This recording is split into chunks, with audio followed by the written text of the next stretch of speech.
My name's Liza Oliver. I'm the director of the Pluralism Initiative and associate professor of art history. Welcome to our very first roundtable series as part of a series entitled What's in a Word? Since this is our first event, and I think it's important to say a few words about what it is we're trying to accomplish in this space. This is not intended as an intellectual boxing match this evening. Our panelists are not here to fight. We are not pitting antagonistic or hostile sides against one another to see who comes out a winner. All of our roundtables are a space to bring together a range of experts to have a conversation about the complexities behind a particular word or concept. Future keywords in this series will be on everything from UFOs to decolonization. This evening's word is a particularly relevant and charged one for this political moment: Zionism, a word that has become a point of polarization on campuses across the country. For such a conversation, I'm wondering, why is everything so blurry? For such a conversation as this to happen, and for us to be able to learn from this amazing lineup of panelists this evening, it's important that we are all on the same page about what we owe our panelists and our fellow classmates here. So over the past month, I have been in conversation with student groups across campus to solicit their help in defining a set of community norms that would make them feel comfortable participating in this space. And here is what I'm laying out to you as a summary of those terms proposed by your fellow classmates, not by me. No selective empathy, respect for international humanitarian law, context, and history.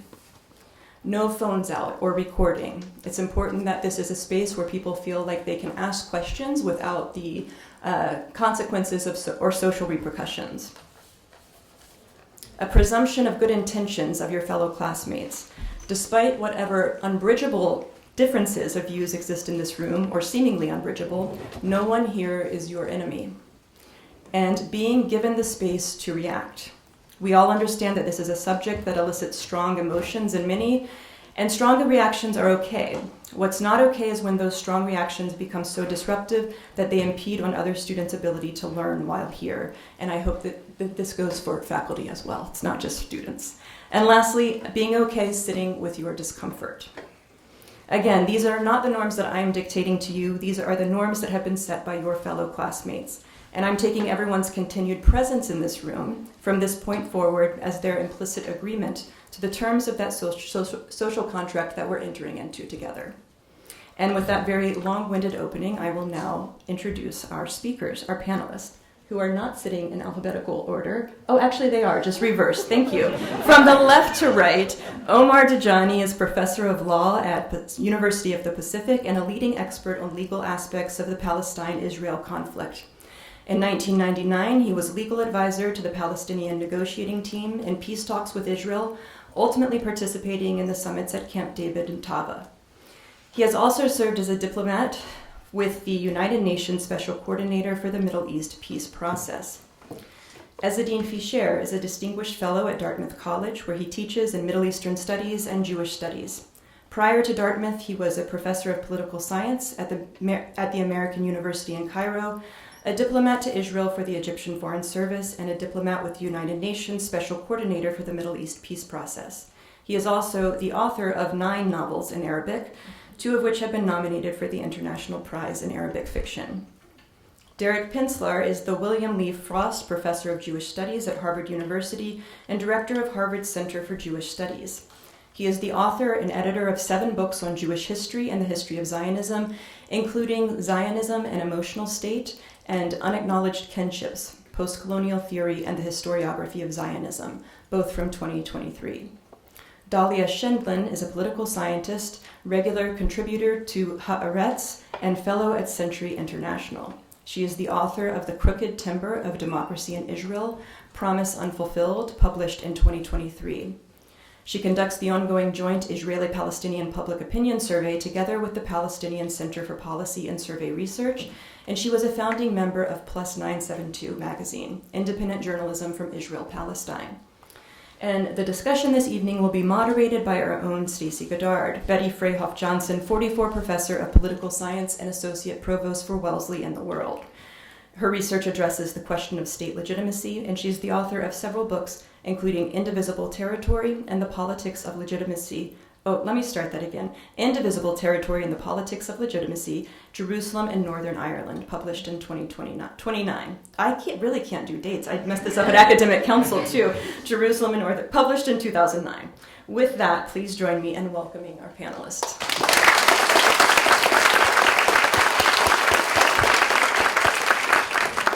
Liza, thank you so much. Thank you all for being here tonight, and I want to say a special thank you to our panelists for joining us.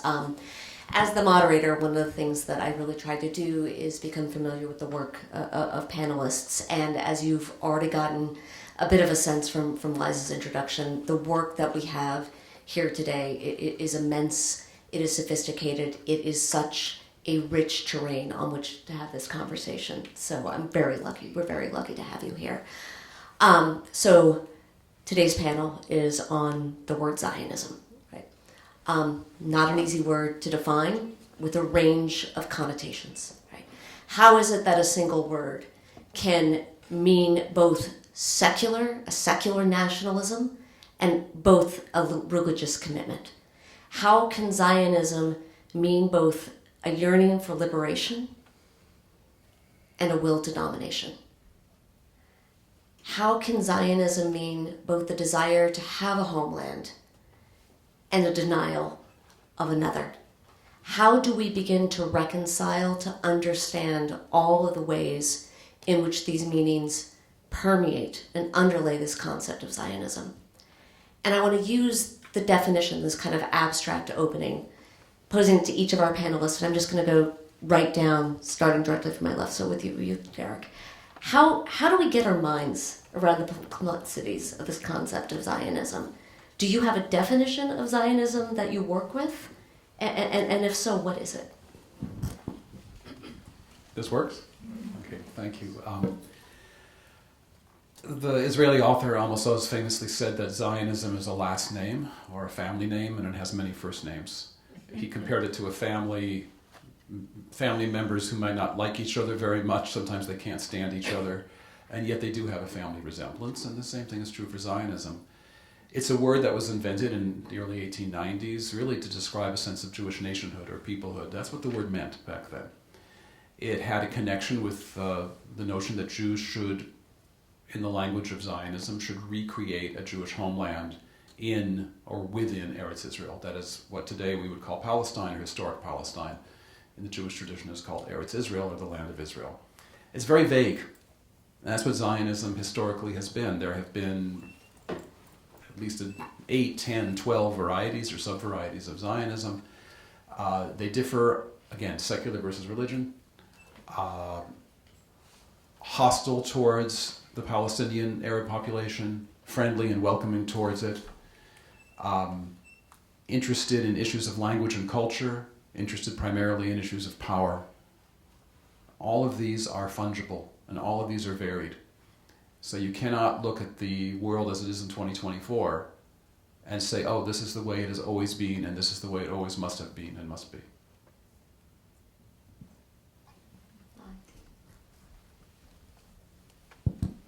Hear me? Mm-hmm. Thank you. That's a hard thing to match. I wish I could be that concise about something that's complicated. So first of all, thank you for hosting us. Thank you for great questions, and thank you for coming. I'd like to say that the easy answer is to say Zionism in its simplest form is the quest for self-determination for the Jewish people. Unfortunately, reality isn't that simple. And I think what we usually do, or what I often do, is think of all the different streams of Zionism, all the first names. But when I was thinking about how to explain it now, or at least where I am with it now, I thought about the different hats through which I view Zionism. One is the historian, which I am not, but in a historical perspective, I see it as a movement that grew up in a context of other national movements around the same time, when the idea of nationalism as we know it today was starting in the late 19th century, coming into sort of more material and movement-oriented forms in the early 20th century, and it was a common social movement that we see in other countries also that were looking at self-determination in a way, in a liberal sort of sense of that communities have a right of self-determination, and you can see it as part of that historical development in its time. There's the political scientist in me, which looks at it from a perspective of nationalism, which grows very much out of the first historical part.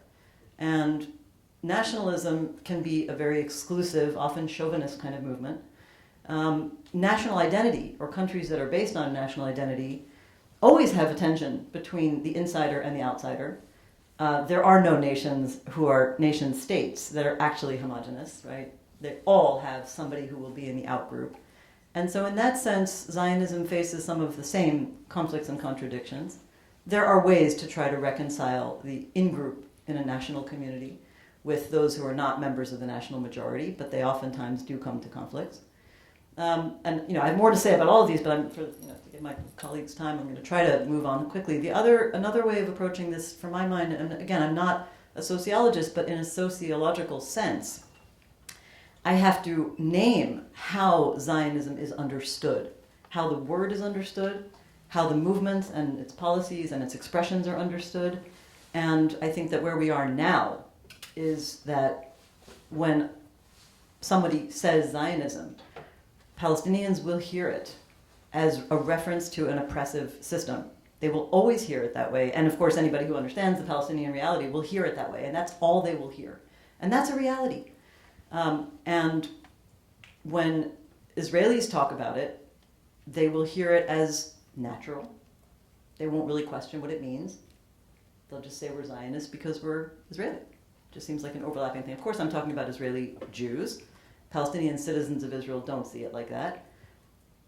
They kind of deal with it as part of their reality. So that's another sociological concept. They sort of say, okay, the Zionists, they do their thing. We live within this environment and try to make it work.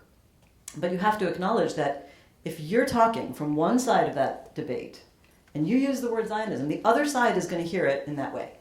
And so I try to be attuned to that as well. And there's another lens through which I look at this stuff, which is as a policy analyst, which is kind of my day job, right, in addition to being a political scientist.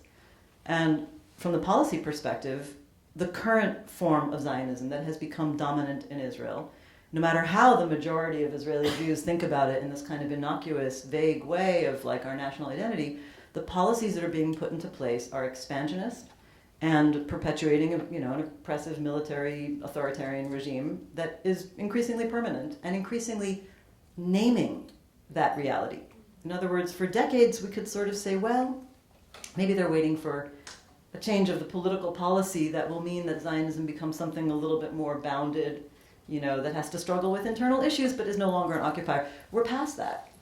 Not only are we past it on the ground, but the current government in a way has done a service by naming very openly what its aims are. And those aims are expansionist, annexationist, and certainly a matter of privileging with a legal basis the status of Jews above everybody else in that regime. So we have to also see that is the policy being implemented now. I have no real end to this explanation other than to say that I think if we have to acknowledge all of those in order to look at how Zionism is understood. But I also think, particularly if you look at the first two, I advocate the de-exceptionalization of this concept because it grew out of those historic contexts, because we can put it into categories of political science. We don't have to invent a new category for it, and I think it helps us to learn about how those other cases in each category have coped with overlapping issues. Thank you. Ezzedine. Thank you. Well, you notice that we're crossing the line here.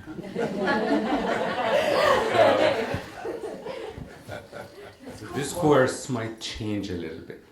So I grew up in Egypt, and growing up in a context where we had war with Israel, which meant we had blue sheets covering the windows and the sirens, and we had to turn off the light. We had walls in front of entrances of buildings and so on. The signs, we had pictures of family members who disappeared in previous wars, members of family who were displaced and so on. So growing up, Zionism had one meaning, and that is displacement, aggression, colonization, and so on. And following that one definition, the solution seemed obvious, which is you have to defeat that thing. You have to decolonize by breaking the power of the Zionist state in order to liberate, emancipate, and so on. And we collectively, Egypt, social movements, political movements, and so on, pursued that objective for a long time without much success. And then as I grew up and studied more, learned more, and became aware of other definitions, also worked in Israel and had to work with those Zionists. And then I became more aware of the other definitions, that how Zionism could be also seen from a completely different perspectives as an emancipatory and nationalist movement, a search for a safe haven, a response to historic injustice, and so on and so forth. And without necessarily becoming a Zionist or embracing that other definition, I just ultimately settled on the difficult choice of maintaining multiple truths at the same time. And knowing that a lot of people are going to have this definition, and a lot of other people are going to have that definition, and a lot of other people are going to have other definitions as well. So all those first names are going to stay there. Nobody's going away. And then once I understood this, I understood something more practically relevant, which is if you're actually seeking to redress injustice, you have to make room for all those perspectives. Because otherwise, if you pursue one definition, say you pursue the nationalist definition, then you deny the state, the nationhood, you deny the nationalism of Palestinians, and so on and so forth. So if you deny one of the perspectives, you deprive yourself from the ability to at least imagine a solution to that protracted conflict.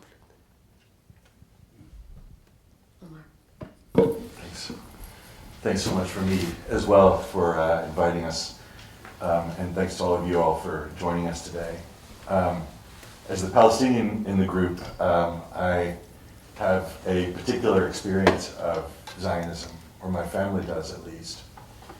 An experience that has caused me to think not just about what Zionism has done for the Jewish people, or at least part of it, but also what it has done to the Palestinian people.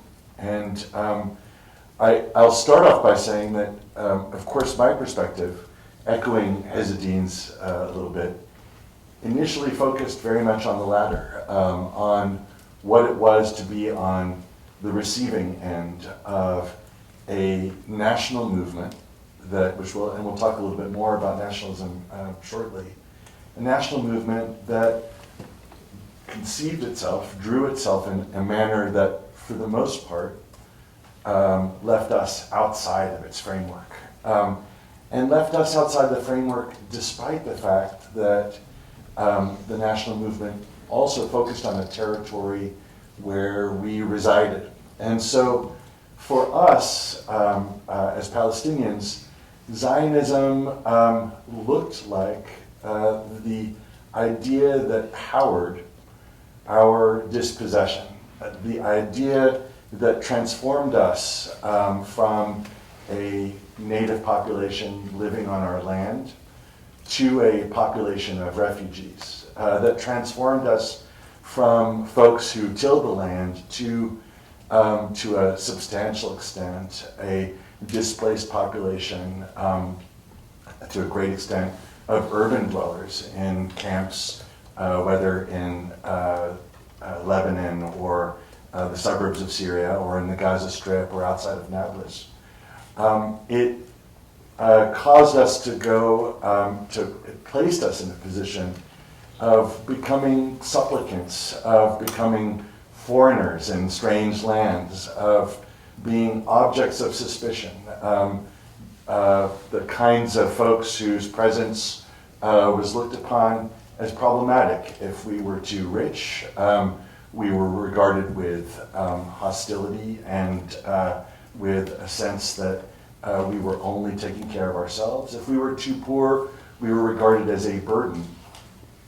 I say all of these things because I think in a very real way, Palestinians experienced Zionism as visiting the Jewish experience upon us.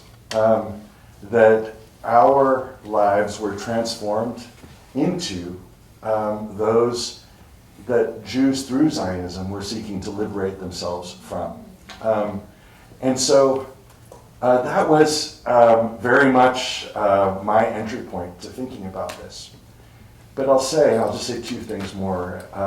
The first is that as someone who has worked for a number of years in Palestinian politics and worked to try to advance Palestinian human rights, one of the things that I have over time found myself increasingly convinced of for our purposes, for our needs, is the need for a national space, a space where our kids could learn our own history in our own language, where our narratives could be taught, where we could craft our own alliances built upon our own interests, where we could explore what is particular to us.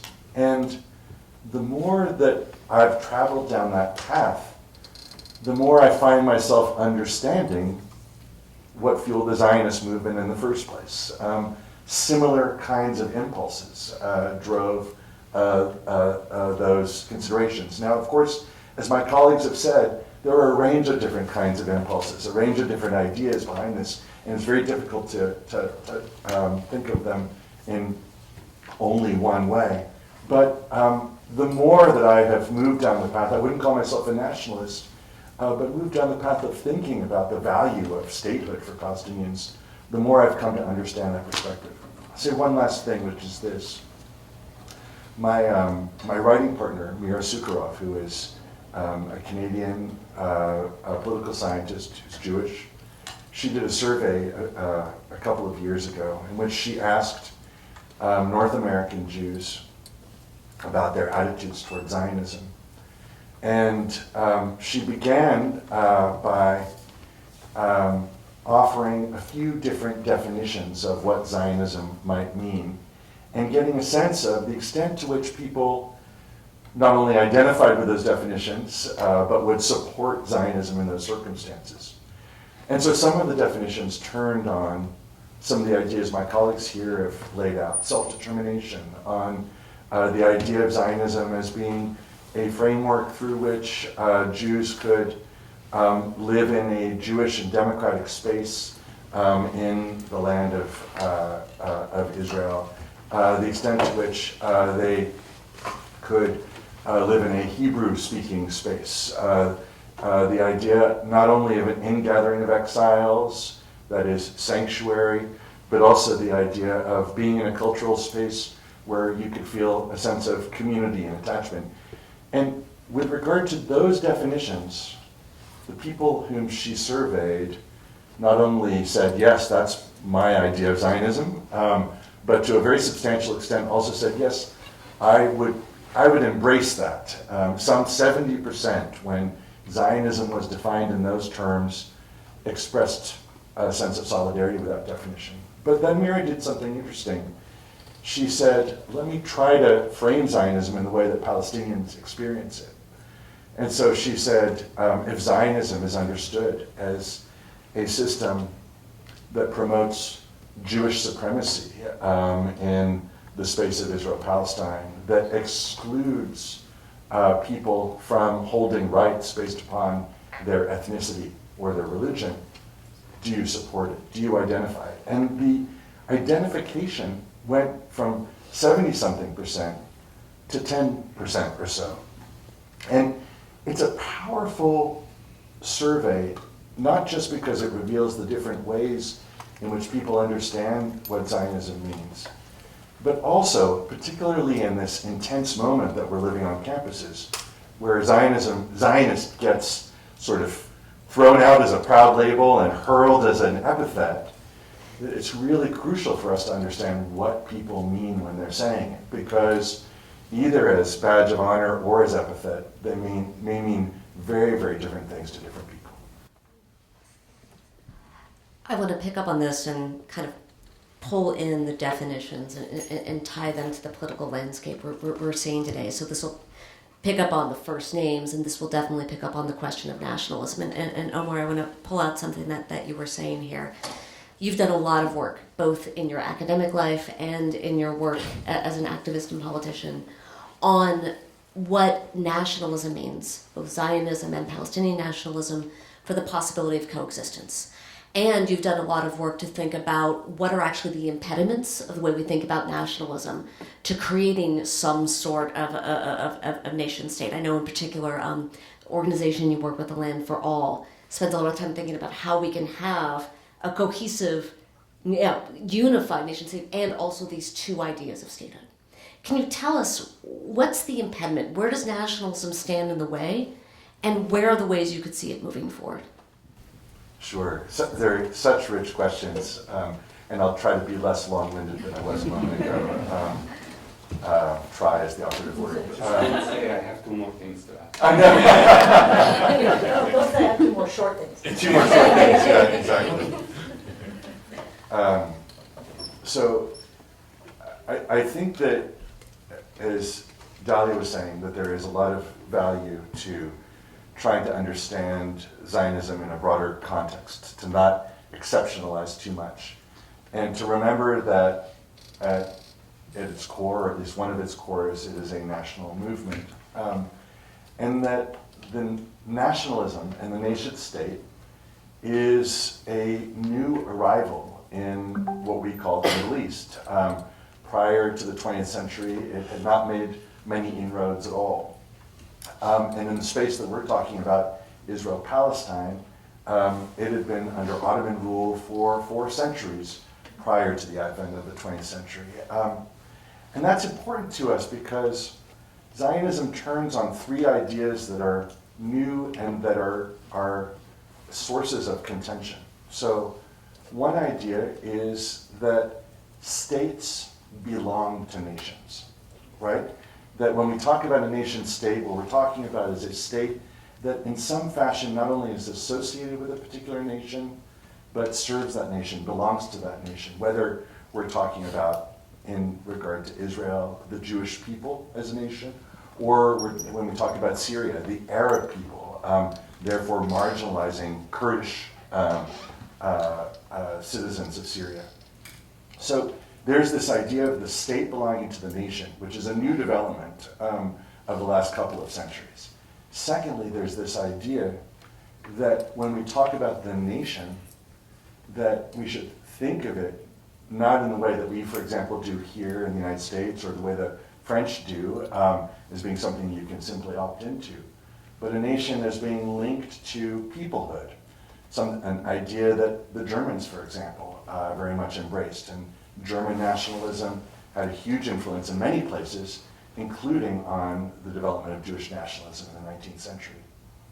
And then the third is that states' policy should be defined in democratic ways. And so you end up with this tension between nation and state and majority, right? Where you're sort of saying, okay, how do decisions get made in this space? Who does the state belong to? Does it belong to the majority? Does it belong to a particular people? Does it belong to anyone? And what we struggle with in Israel-Palestine is that Zionism brings in this idea that it is necessary for the Jewish people to have a nation state of their own. Something that not every people in the world enjoys. And because that nation state is to be established on a territory already where another people's already present, the question arrives of how do you define each of these nations in relation to the territory in question?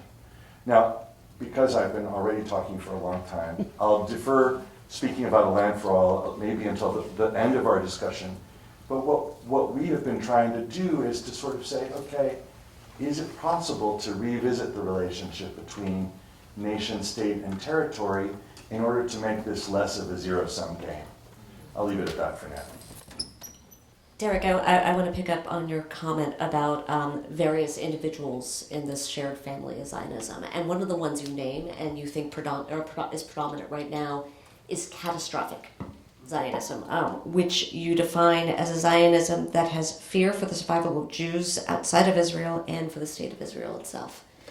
You say this is dominant, this is very much the Zionism of Netanyahu's government. What are the implications of a Zionism that lives in that type of fear?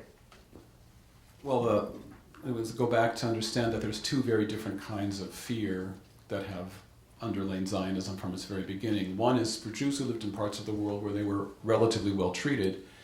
The fear was that Jews will disappear. They'll assimilate. They'll marry non-Jews. They will give up Jewish practice. They'll give up Jewish ways of life. They'll just stop being Jews, and the Jewish people will disappear. That was a real fear. It's what was referred to as the problem of Judaism or the problem of Jewishness back in the early 1900s. But then there was another form of fear, which was the fear of physical persecution, fear for their lives. So the problem of the Jews.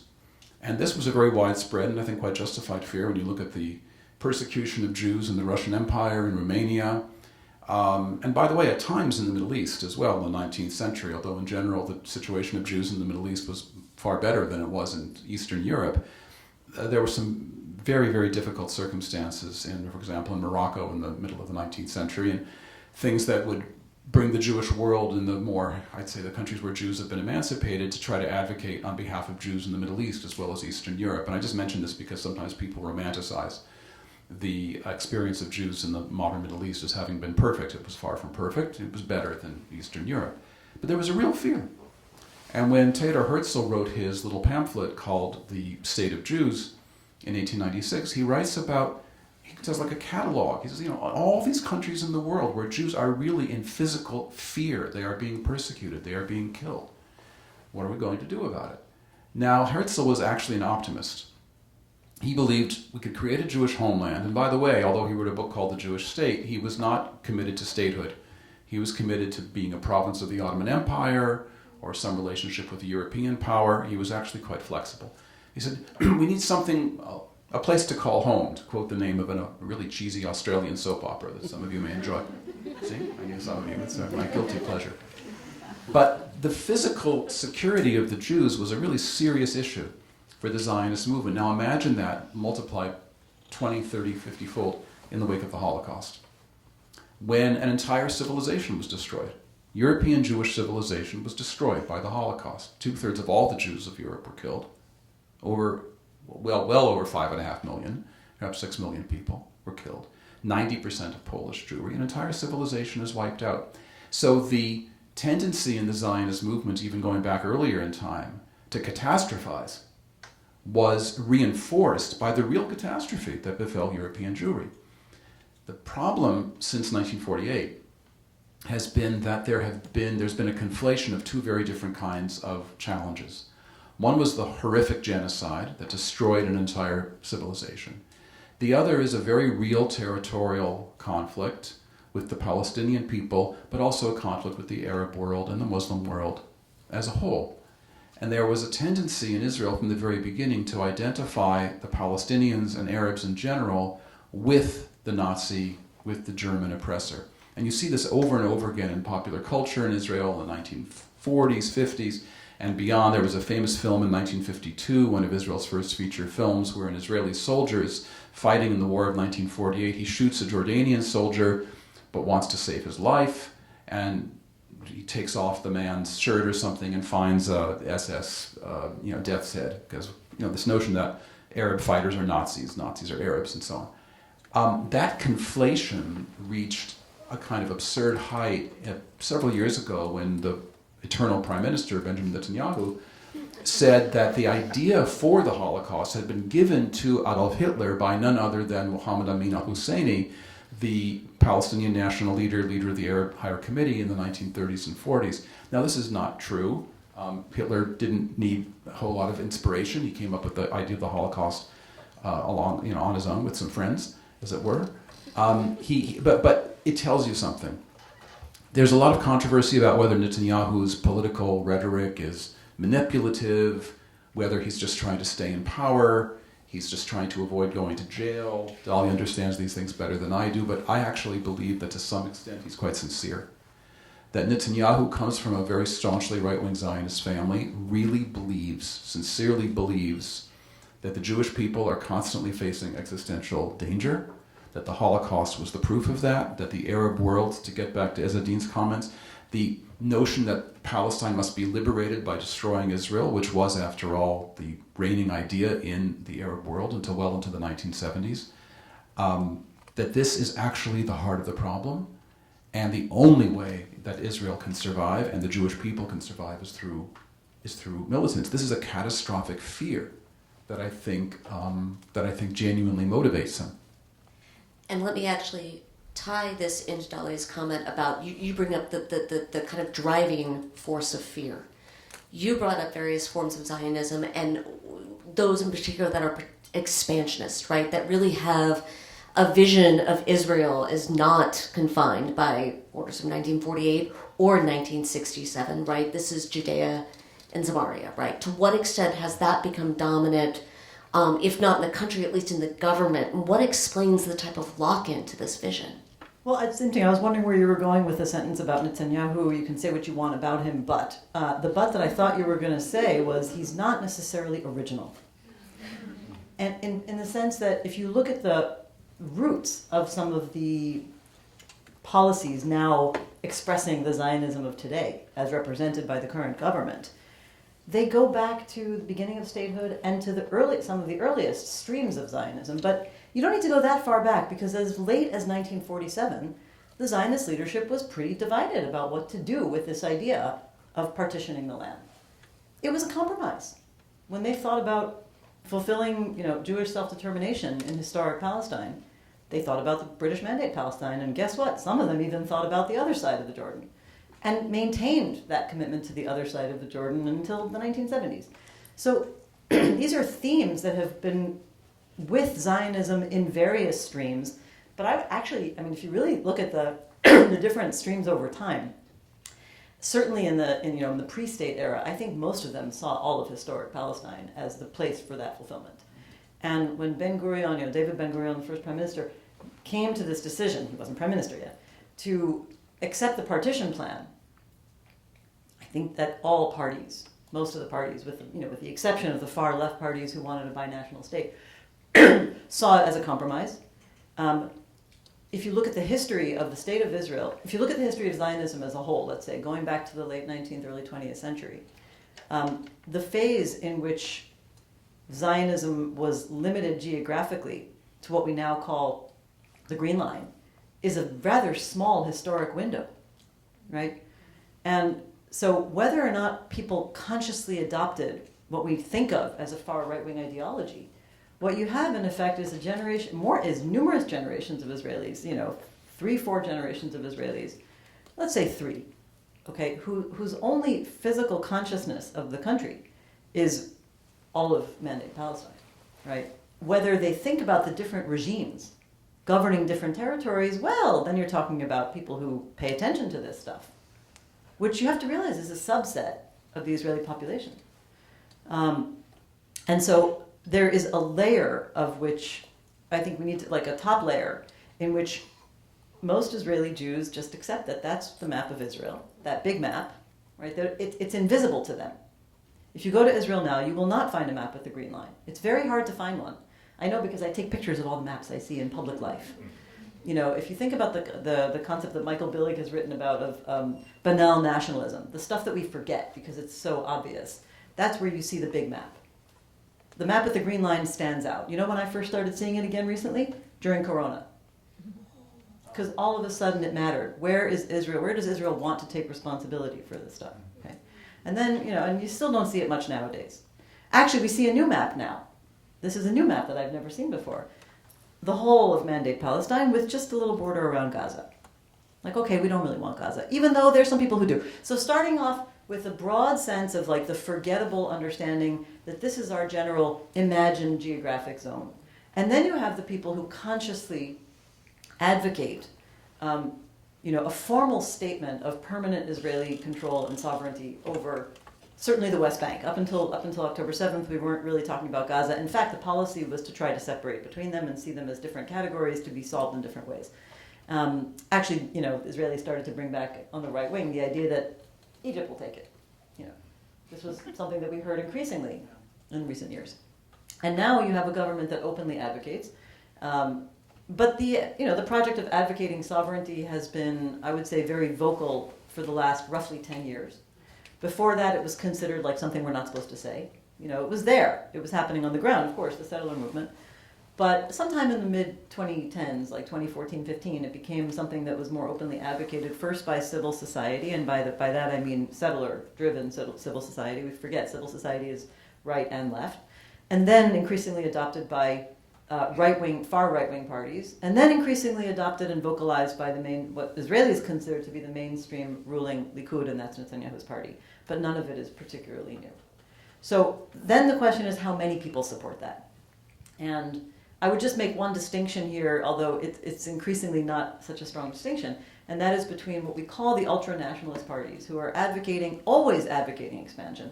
At first they were advocating annexing the West Bank. Now they're immediately after the war began advocating annexation of Gaza, and their visions are grandiose. If anybody speaks Hebrew, as they say, Elohim Gadol, God is great. Maybe they'll get to the other side of the Jordan too. And those two parties, they're two parties who represent that view. They got 10.83% of the vote in 2022. Everybody else said, "Oh my gosh, this is really scary." The fact is, in all surveys since the beginning of the war, they are still getting actually a little bit less than that. They have not, to my mind, surprisingly, they haven't grown. And even Likud, Netanyahu's ruling Likud, is not doing very well in surveys, but is still the top party in all surveys, or tied at this place. They had a bit of a recovery after dropping much lower during the war. And so that's one way of looking at it, but I do think we also have to observe that increasingly this mainstream Likud party under Netanyahu is no longer being ambiguous about their aims. They also have become very open about the aim of annexing at least the West Bank. And if you know how to decode what the Prime Minister talks about, essentially is advocating permanent control over Gaza as well. And so as to how much Israelis support that, we have some survey research, but I think the real poll, as Netanyahu likes to say, I'll quote Netanyahu on this, the real poll is the election. And if his current constellation of parties in his coalition win, we'll know how many Israelis actually support that. Worth remembering that they got just under 50% of the absolute vote in 2022. By all surveys, they're not doing that. They're not getting that vote now. But until the elections, Elohim Gadol. Ezzedine, I made you wait till last because I have to put on my readers for your question, but I'm actually glad I did, because I think the quotation I'm going to read intersects so nicely with what Dahlia was talking about, which is that, there is so much that has become invisible about what we think about borders and Zionism. You've been co-teaching a class at Dartmouth on the conflict, and there was a New Yorker article fairly recently on that class, and the quotation that came out was something that you had said about something you find really important to teach, you and your co-teacher find really important to stress. And the quote is, "We ought not to project onto either Israelis or Palestinians some implicit ideological commitment owing to the way things turned out. Given Israel's current hold on the occupied territories, one should not assume that all Zionists deep down must have wanted the whole land for the Jews." So you're telling us a bit about the dangers of retrospective history there. What is dangerous about projecting back from this moment where the green line has become invisible, that we accept maps of the R and saying this is what Zionism always wanted? I think what's dangerous is not to assign blame where one shouldn't, or to exonerate a party that did something wrong. I think what is dangerous, because I'm not interested in blame, and I don't think when we are learning, especially when we are learning about such protracted conflicts, I think the wrong approach would be to try to find out who's right and who's wrong, who's to blame and who's not. I mean, we all do this in our life. and this is how we define our choices as citizens. And I think I find it perfectly legitimate. But I think learning is different. Learning is a place where we need to understand why people are doing what they are doing, what motivates them, what the concerns are, how they see the world, and how the way they see the world affects their behavior. And once we go down this road, we're more likely to understand what people refer to as the dynamics of the conflict, which means you can tell, how each party, you can understand why they do this, and you can, to a certain extent, tell how the parties will react to different developments. Now, if we project today on the past, we miss a lot of that. We miss all the complexity about the motivation and the concerns and the worldviews. For example, on Zionism, we can sit today, some of my students actually were saying when, as we move forward chronologically, some of my students, especially Jewish students, were like, we don't understand how the Zionists, the early Zionists in 1880s, who were themselves coming from communities that were victim of either persecution or denial, right, of identity. How could they do the same thing to another population? And of course, it's a legitimate question by today's standards. But if you really want to have an answer, you have to position yourself back in 1880s and try to figure out how did people in the 1880s in Eastern Europe thought. This is the age of colonialism. At the time, colonialism was not a bad word. And every self-respecting nation, part of becoming a nation, would like to go and colonize. Now, it's a terrible thing today, but this is not how people viewed it. There was this, white man burden and all of that nonsense, right? So, but that was the air de temps, as they say. This is how people thought at the time. So you can think, maybe you can understand how those young Jewish intellectuals on the left sitting in Eastern Europe viewed Zionism as actually not just emancipating for their own people, but also, as Herzl did in his funny novel about how the state would look like, that would benefit the Arab citizens, or inhabitants, let's say, of Palestine. And this is how they solved the issue. Now, how would this be possible? Well, what are they looking at? We tend to think that people plan things, try to respond to problems of the future. Fiction. People always try to address problems of the past, not just the generals fighting, it's everybody. You, me, everybody is trying to deal with problems of their childhood, right? My parents, what my mother did, and now I'm going to be this to my children, and then I'm going to mess them up in a different way, of course, right? Did I plan it? I didn't. I was just trying to fix that problem, and so did the early Zionists. So this is what it means to put things in historical context. It's not just a word we say to be academically correct. It's really try to think, what did people think and what categories they had no access to. Now we're talking about parenting. I'm sitting with my uncomfortable feelings.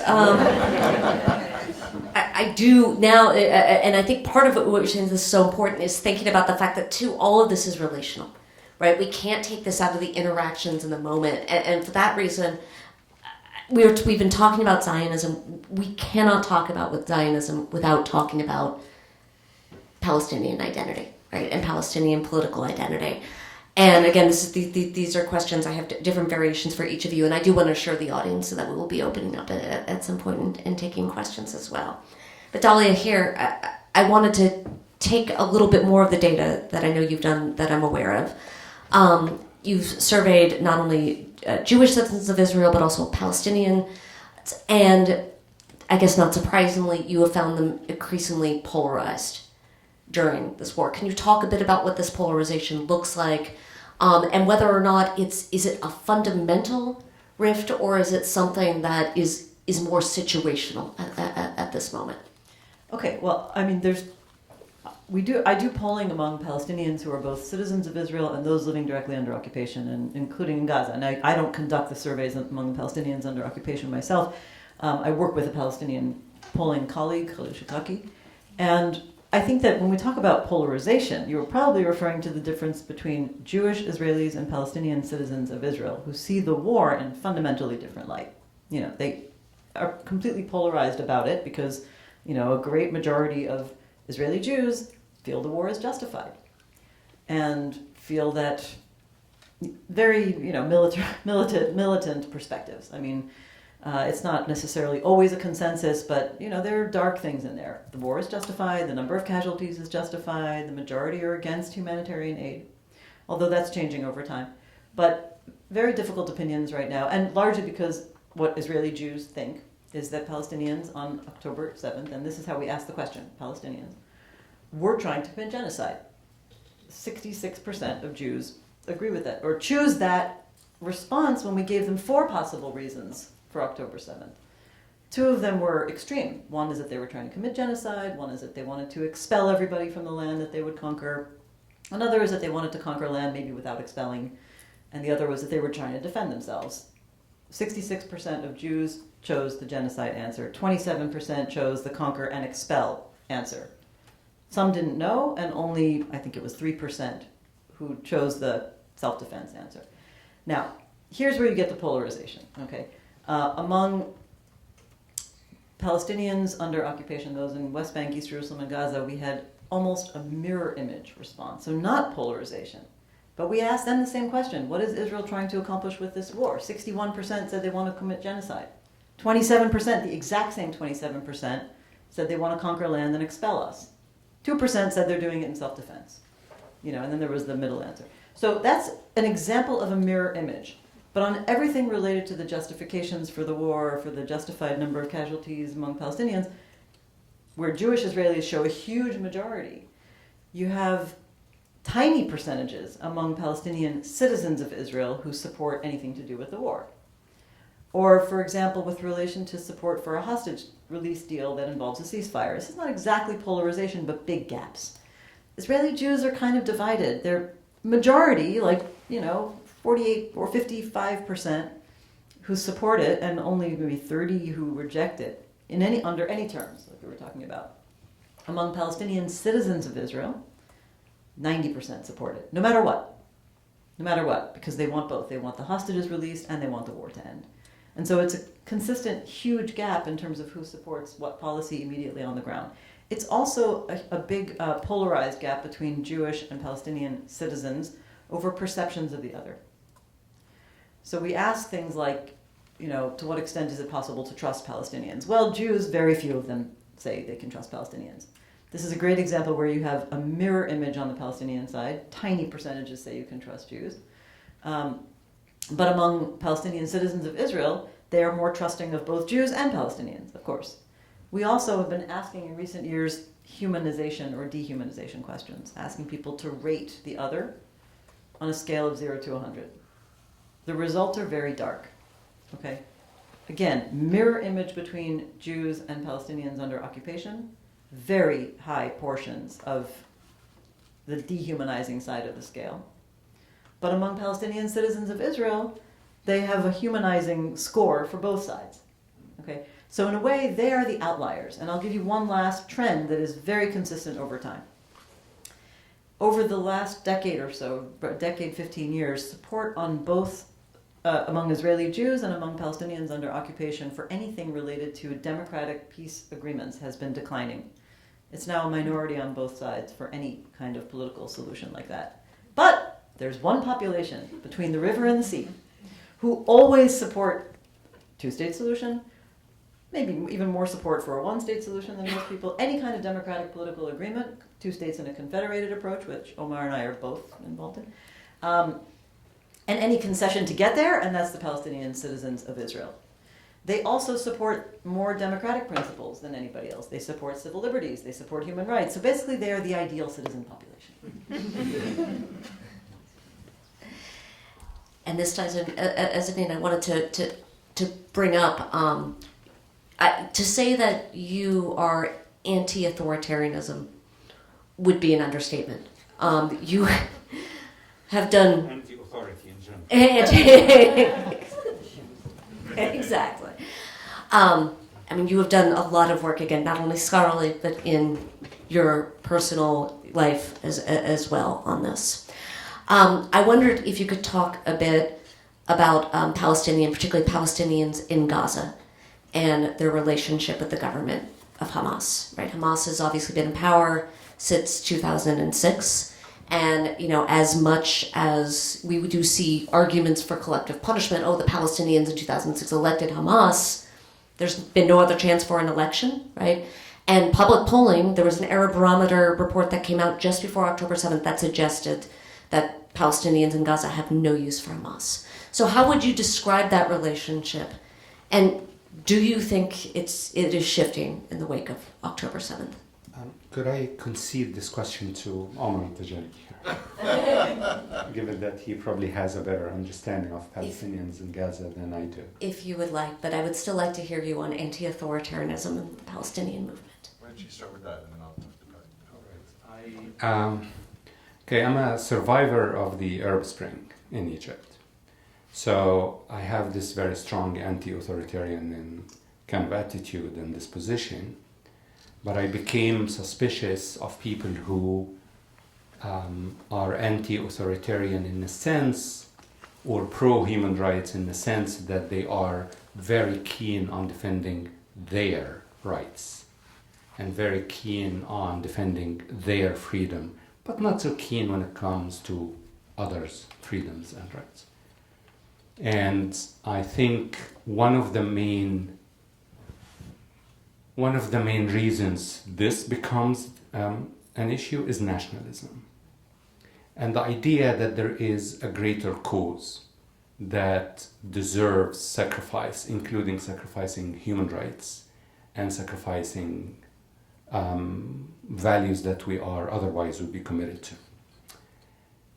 And I'm cautious about saying this because of everything that's happening in Gaza, the victims and so on, and because the Palestinians are truly at the receiving end of a formidable kind of repression.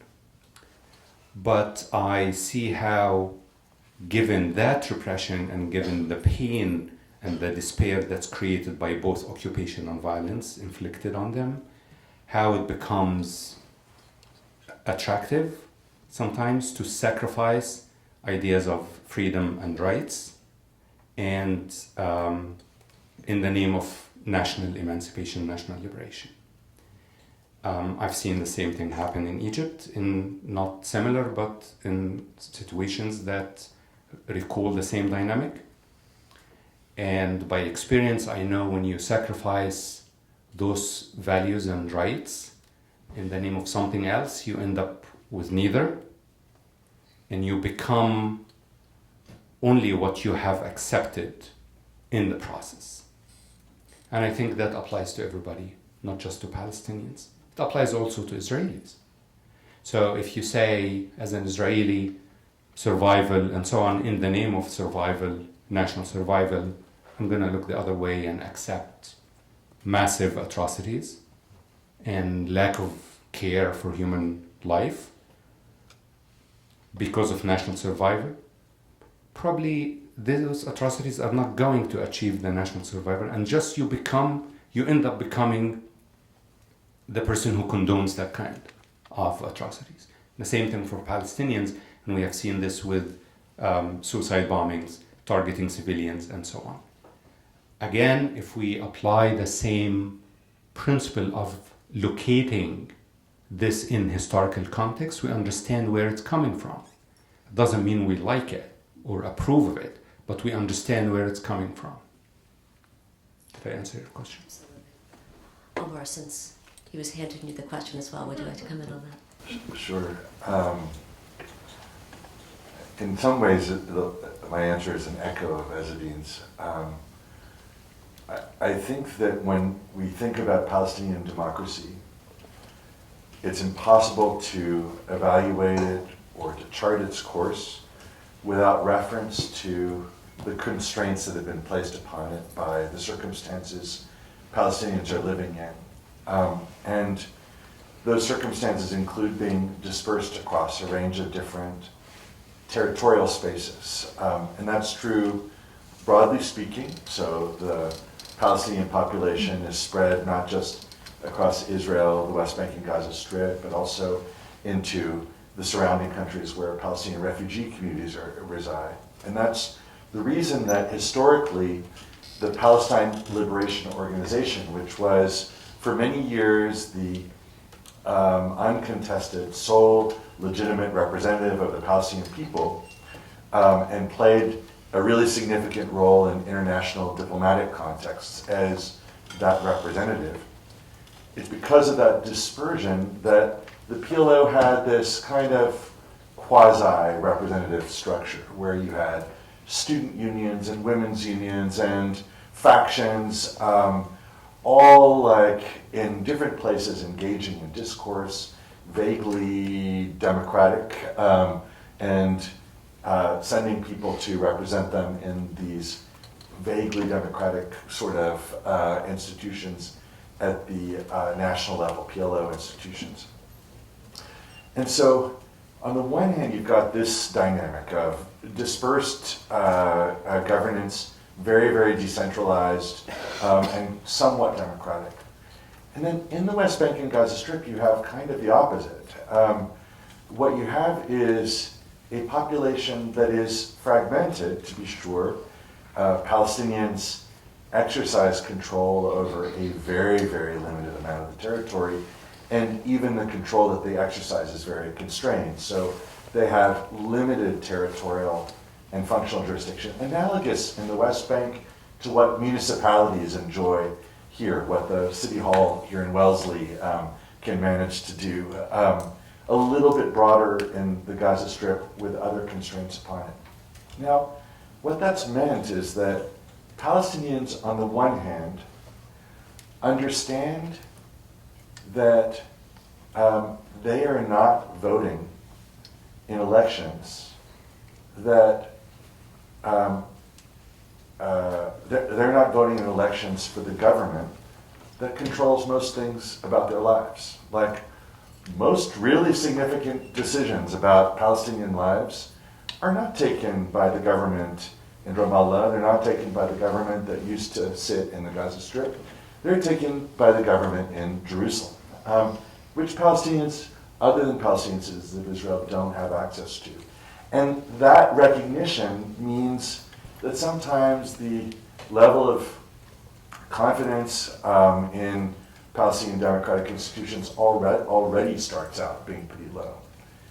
And then secondly, their votes very often are a referendum on what they're experiencing in this constrained situation. So to really try to answer the question, if we go back to when Palestinians in Gaza last voted, when Palestinians in the West Bank and Gaza last voted in 2006, this was at a juncture where it was the first elections in 10 years, where Palestinians had just come out of a period of years of uprising and brutal repression by the Israeli military, and come out of years during which the peace process that the guys in power in Ramallah had brought them into had delivered worse than squat, a predicament worse than the one that they were in when the peace process began.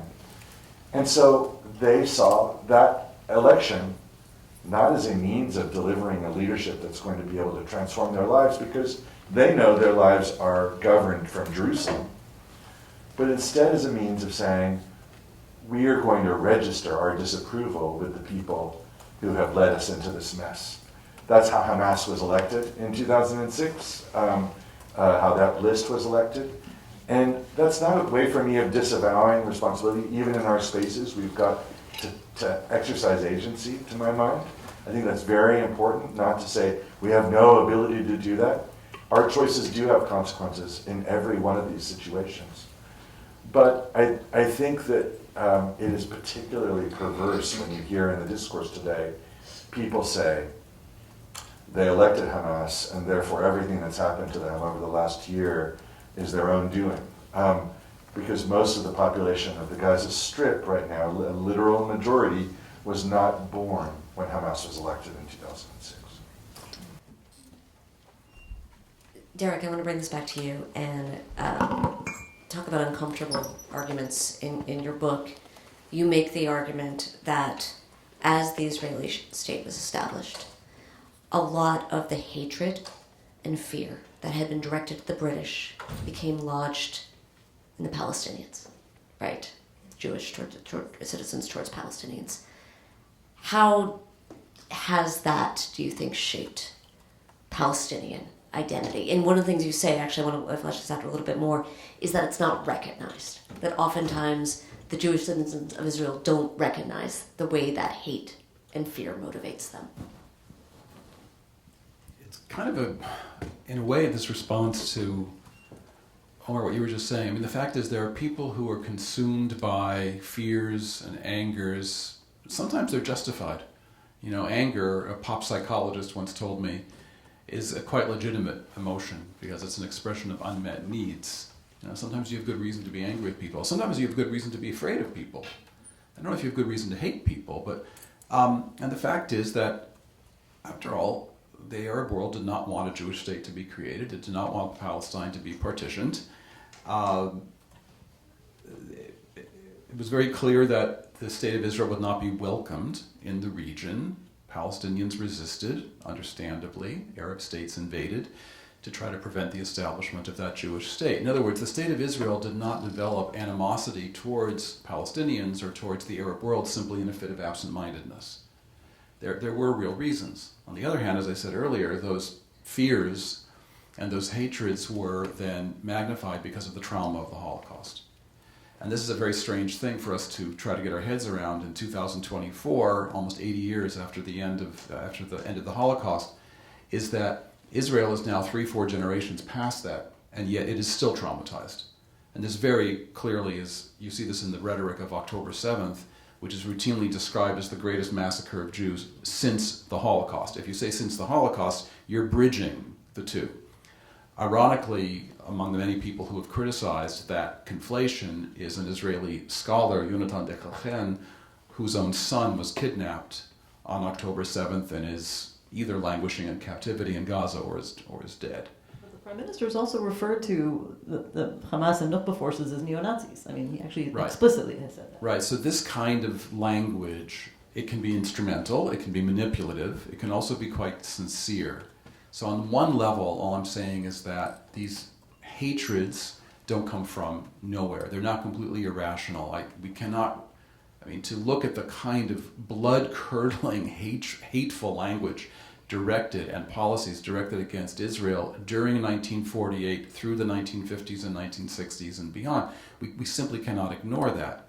On the other hand, there has been in Israel from the beginning also a temptation to deny or to displace responsibility for the Nakba.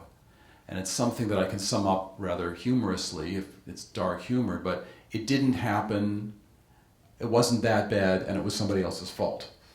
Right? That's actually very common when you look at the way that perpetrators of violence try to rationalize violence. It's not just Israel and the Palestinians. There's a very good book about the long history of Ottoman and Turkish violence against Armenians called The Denial of Violence. And it's actually a book that I use as a model for understanding Israeli attitudes towards Palestinians, which also gets back to the question of whether nationalism or nation states are particularly malevolent. Don't forget that it was the Ottoman Empire that perpetrated, the Armenian genocide. And empires have perpetrated horrific acts of violence in history, violence committed in the name of religion, if not in the name of the nation state. So all this to say that there are, in the case of the Israelis and the Palestinians, both understandable reasons why there has been fear, hatred, and so forth on the part of Israel towards the Arab world, towards Palestinians.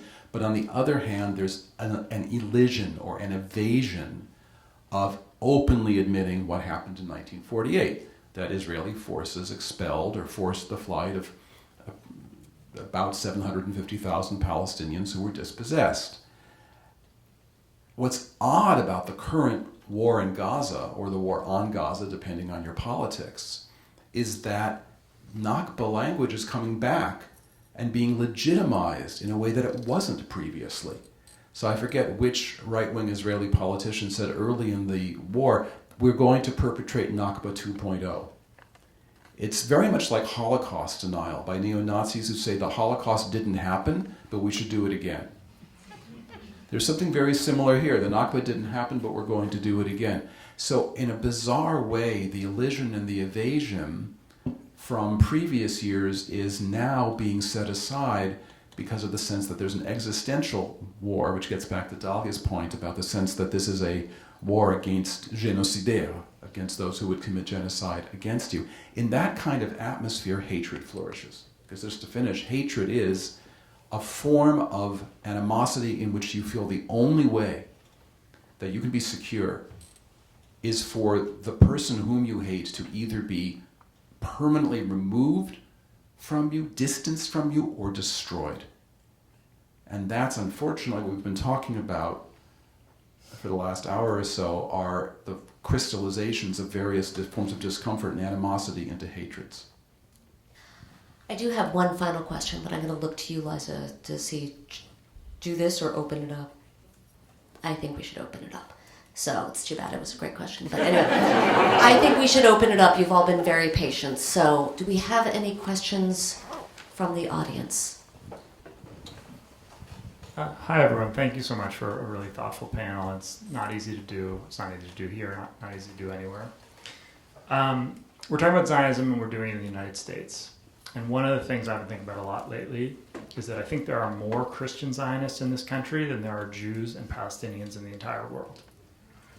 And I just want to ask you to think about, because of the place we are, the role of Christian power, of Christian supremacy, Christian empires in this whole story. We'll take a couple and then turn it over to the panelists. Did you want to? Okay, hi. Thank you all for being here and for, again, the really thoughtful discussion. Kind of jumping off of that point, I wanted to address also the role that U.S.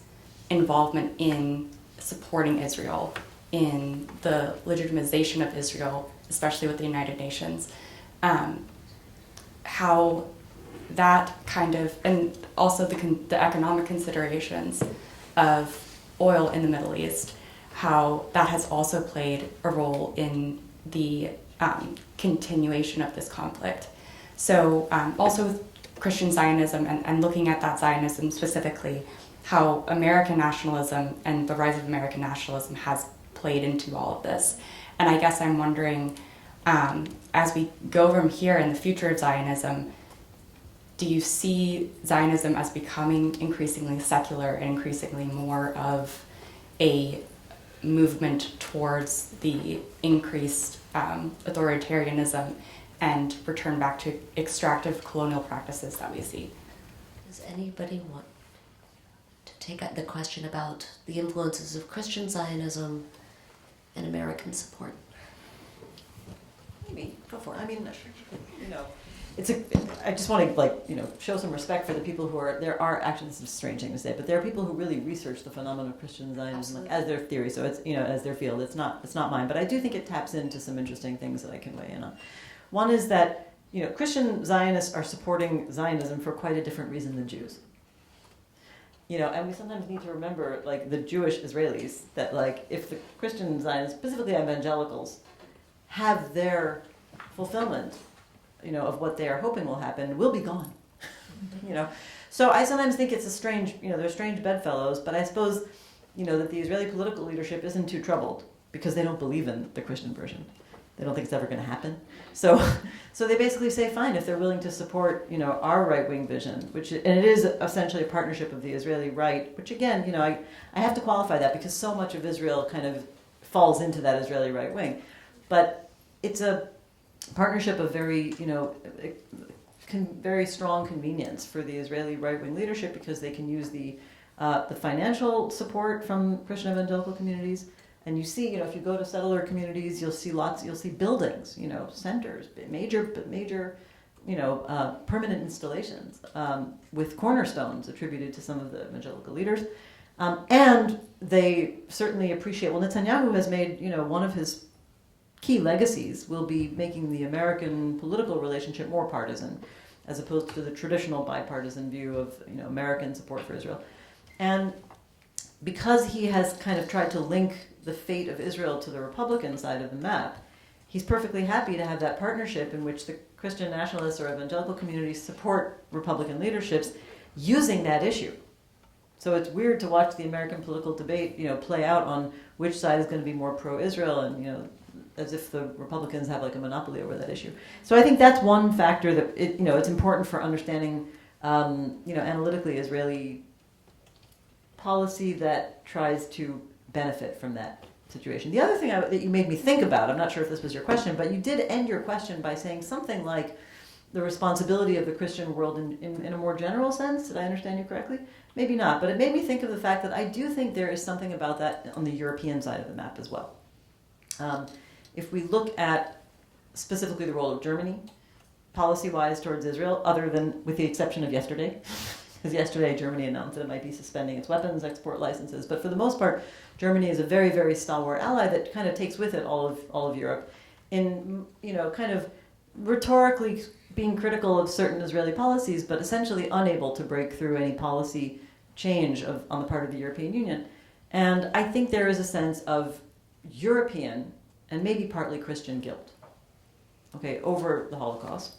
And that certainly constrains Germany. And I think culturally it's a little more comfortable for the European, let's say Western European countries mostly, to say, well, we did this terrible thing.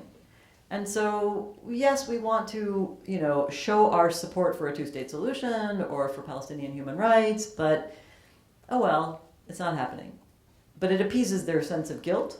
And that guilt, I think, comes from a place of, the history of the 20th century. I don't want to overstate the case about the Christian side of it. But I think that there is some overlap there, playing into these things. I just want to give a shout out to one of my undergraduates at Harvard who's a Palestinian and who's writing a undergraduate thesis under my direction on Christian Zionism. So he and I have been having some interesting conversations. And we have to remember that the Christian churches were quite divided about Zionism over the 20th century. The Catholics didn't like it. Some of the Protestant groups didn't like it. They had a lot of missionaries active in the Middle East. They were very closely tied to the Middle Eastern Arab Christian communities. The creation of Israel did not really excite the evangelical community in 1948. It was a very small community and quite politically quiescent. It really only began to become more active in the 70s, even 1980s is when it really changed. And that connection with a sense of political power, ties to Israel, and apocalypticism, the idea that all the Jews will move to Israel, the state will flourish, and that will usher in the great war of Gog and Magog from the book of Revelations.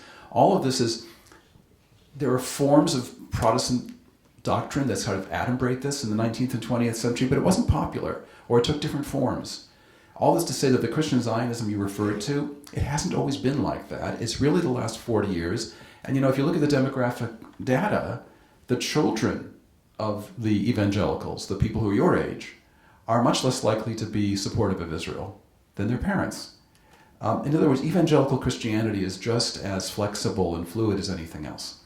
So I wouldn't hypostatize it. And the same thing, by the way, regarding American support for Israel, just mentioned briefly, that the American administration supported Israel's creation, partly for domestic pressures, partly because of the Cold War. And the Soviets were so pro-Israel in 1947-48, the Americans didn't want to be beaten to the punch.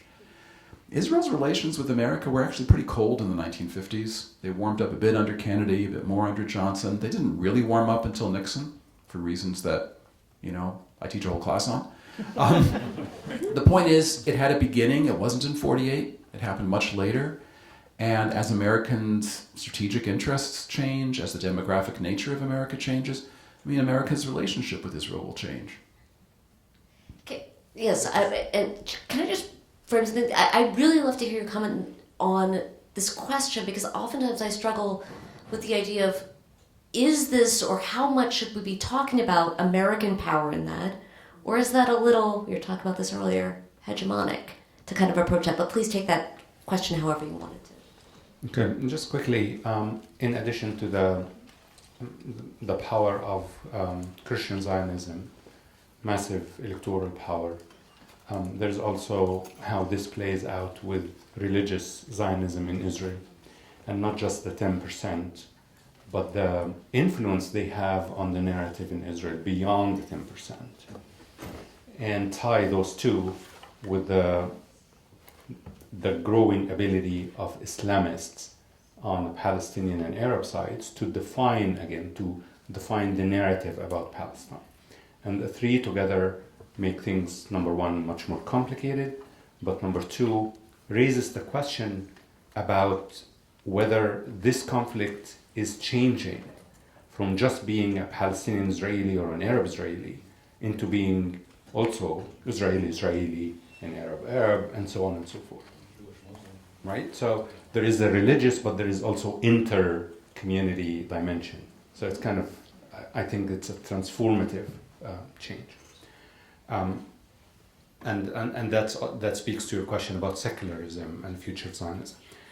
On American support, my hat as a former diplomat, Arab states and Palestinians always complain about American support for Israel and how this support is the reason why Israel is so intransigent. But this is why Arab states and Palestinians come to Washington. That's what makes the United States relevant in this conflict. Only because it has this level of support to Israel, that at least there is a hope that they can leverage that support, that they have this trust of Israel, and they can leverage the support. And this is where it gets frustrating, because, okay, we understand that there is this level of support and it has multiple dynamics, but how are you using it? So we're not asking you to kind of downgrade the relations, but can you use the relationship to steer Israel away from the brink into something more helpful?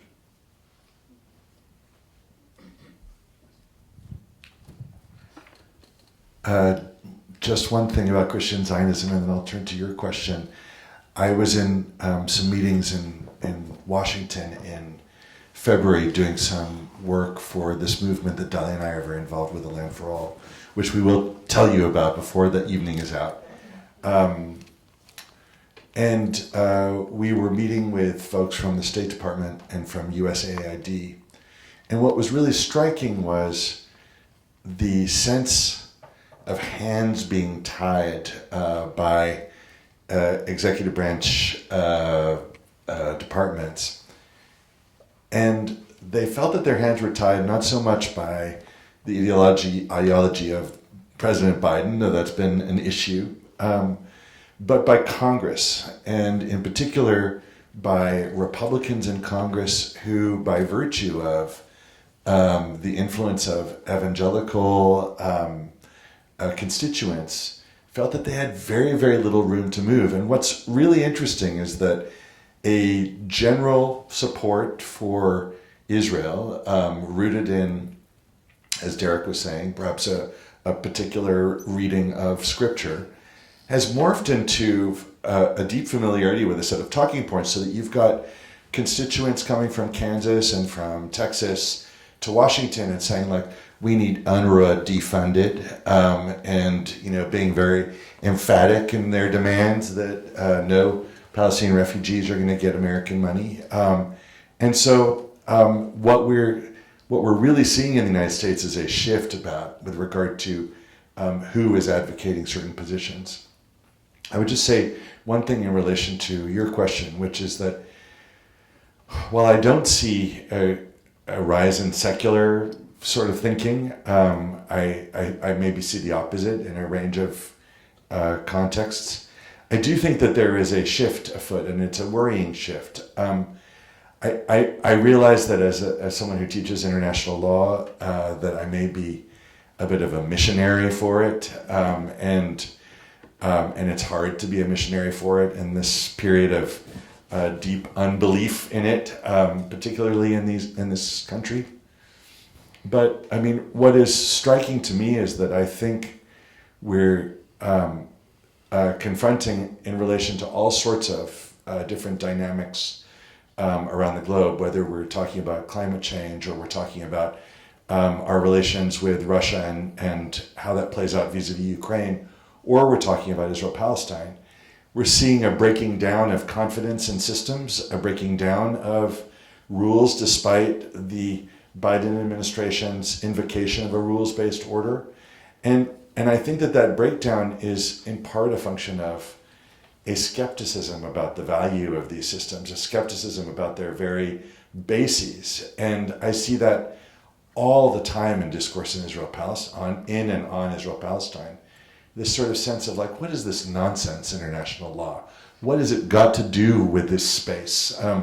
I see it on the left with Palestinian supporters saying like, what has it done for us lately, if ever? And I see it on the right with folks saying, this is a system that was constructed by idealists who have no notion of what the real stakes are. And I think that that's one of the reasons the moment that we're arriving at is incredibly dangerous, because we've lost a common vocabulary. We are pretty much at time. If any of our panelists have a few seconds of concluding remarks, I can... Not concluding remarks, I just... Please. Can you hear me? No. I may have trained it. Yes. I think I probably wasn't clear enough in my answer to the question about American power. The conclusion, the answer to the question, can the U.S. use its leverage, its support? The answer is no, it cannot, for a variety of reasons. And if you look at the history, maybe in the future that will change, but until today, the U.S. cannot force or push Israel to do something that the Israeli government is determined not to do. And that's a pretty unpleasant fact, but it is a fact. And if you look at the history of the conflict and progress made between the parties, it was always the parties, when they managed to talk to each other directly, that they achieved progress. Then they bring Washington in. It's not the other way around. Can I say it? Makes sense. I know, exactly. Can you hear me now? No, maybe. No. Right. Sorry about that. I'll come back to this. No. So, still not. I'm being silenced. Good Israeli, Mike. All right, yes. But of course. I realize that you'll all be scared when I say I just have two things to say. The first is that I disagree a little bit with you, Ezzedine. I think the United States has much more leverage than you suggest. It doesn't mean that it can force any decision on the Israelis, to be sure, but I think that it defines the space in which Israeli policy is made. And I think particularly 20 years ago, Israelis looked to the United States for guidance and to define parameters, and I think that we failed on that front. Can you think of one example when the U.S. did that? Yeah, Eisenhower, 56. That's my case. Yeah, but the very failure of the United States to do it since then, there are more. What happened in 9/11? They got Shamir to go to Madrid conference and scowl for... No, but also pressuring Erdogan to get out of. But it's the lack of follow-up. We'll go into the concluding The remarks. second, sorry. So much to argue about. But I did want to end on a more positive note. And so Dahlia and I have been involved, she for longer, in a movement of Israeli Jews and of Palestinians from across Israel-Palestine that advocates a vision of a different future. And I really encourage you to go online and have a look at A Land for All. Despite what the name suggests, it is a variation on a two-state solution. It's a two-state solution in the sense that it anticipates a Palestinian state being established in the West Bank and Gaza Strip, but it also anticipates a confederal framework where Israelis and Palestinians would have freedom of movement and residence across our common homeland, and where there would be an array of both independent state institutions for each of them and joint institutions for dealing with the very, very long list of issues of common concern.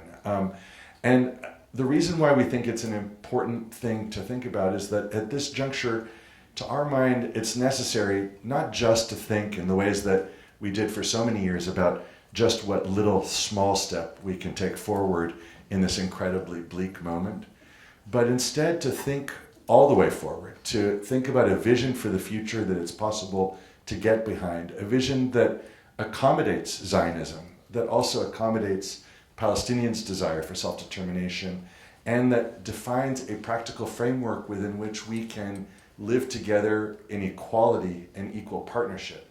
And so we had our first board meeting on October 10th, which gives you a sense of the stakes, and that this movement has endured and even expanded during this terrible year, I think is a reason for not just us, but for all of you maybe to have a little feeling of hope, if not optimism, at this moment.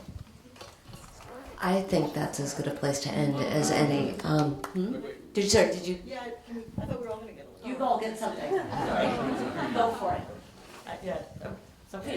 Okay, a couple of very quick points. The point I wanted to just pick up on what you said about international law and the fact that there is a breakdown, a widespread breakdown of the sense of international systems, the rules-based order, international law, international courts. It would be generous to say Israelis think it's not helping. They think it is targeted against Israel.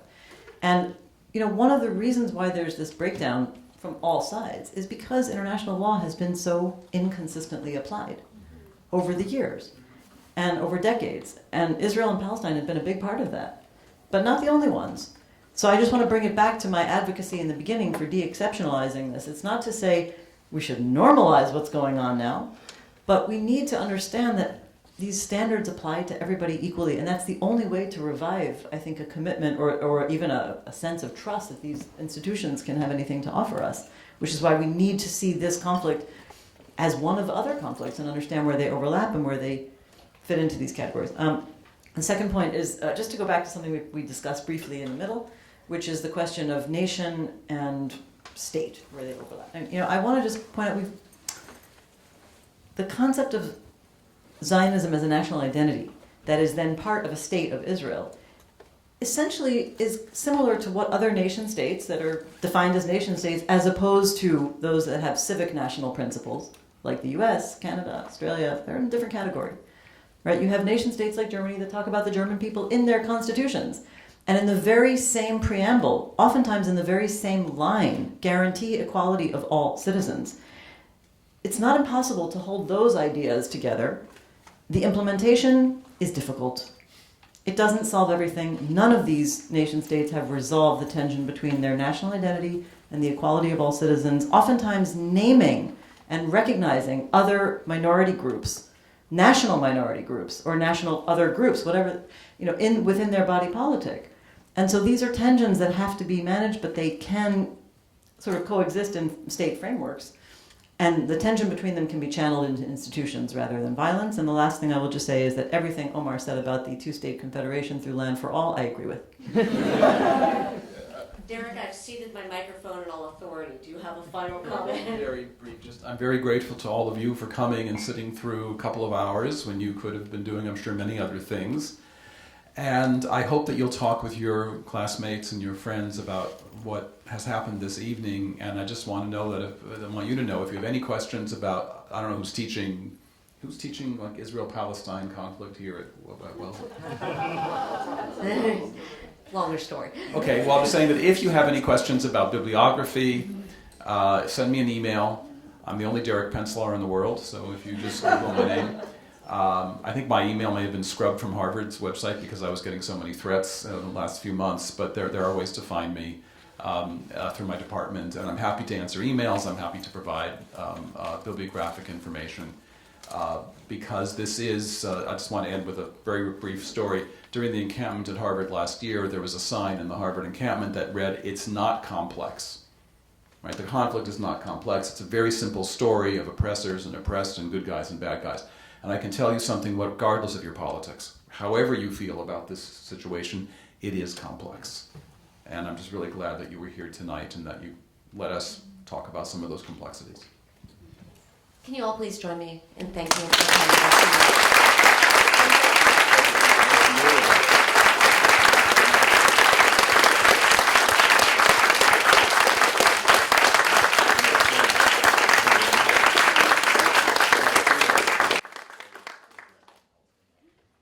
Thank you. Have a wonderful evening.